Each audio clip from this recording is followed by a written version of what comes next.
তো বাগানে চলে এসেছি, বাগানে এসেছি কামরাঙা পাড়তে গাছ থেকে। তো দেখুন কামরাঙা 12 মাসই হচ্ছে, কিন্তু খাওয়া হচ্ছে না। এই যে আমি কামরাঙা পেড়ে নিলাম, আর 2-4টে পারবো আমি। এখানে কামরাঙা পেড়ে কামরাঙা জুস বানাবো। তো চলুন পাকা পাকা কামরাঙাগুলো নিয়ে জুস বানাই। গাছে এখন এদিকেও আছে, এগুলো পেড়ে নিই। বাগানে গেছিলাম, বাগান থেকে খানিকটা নিয়ে এসেছি কামরাঙা পেড়ে। তো কামরাঙাগুলো আমি কেটে পিস পিস করে নেবো, নিয়ে আজকে একটু জুস বানাবো, টক মিষ্টি ঝাল জুস। তো চলুন কামরাঙাগুলো কেটে নিই।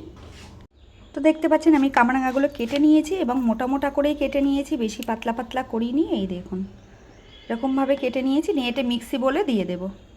তো একটা মিক্সি বোলের মধ্যে আমি ঢেলে নিয়েছি, এর মধ্যে দিয়ে দেবো খানিকটা লবণ, দিয়ে দেবো অল্প একটু লঙ্কার গুঁড়ো, দিয়ে দেবে একটু জিরে মরিচের গুঁড়ো।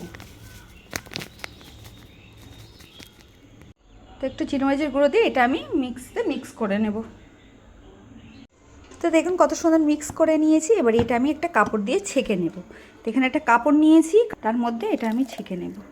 তো দেখুন স্টিলের একটা মগের মধ্যে আমি এই যে রসটা মানে কি বলবো বার করে নিয়েছি, আর এই যে যেটা বার হয়েছে, আর এই দেখুন এইগুলো আমি ফেলে দিচ্ছি। এই যে পড়ছে মানে করে নিয়েছি, বুঝতে পারছেন। এই যে এখানে একটা কাঁচের গ্লাস নিয়েছি, গ্লাসের মধ্যে আমি দেবো ঢেলে।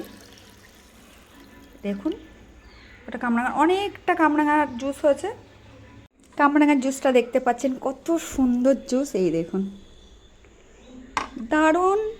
এবার এর উপরে আপনি চাট মশলা একটু ছড়িয়ে দিয়ে খেতে পারেন, এবং সব জিনিসের জুস খাওয়া খুব ভালো। আর টক মিষ্টি দুপুরবেলা এটা খেতে খুব ভালো লাগবে, দারুণ খেতে।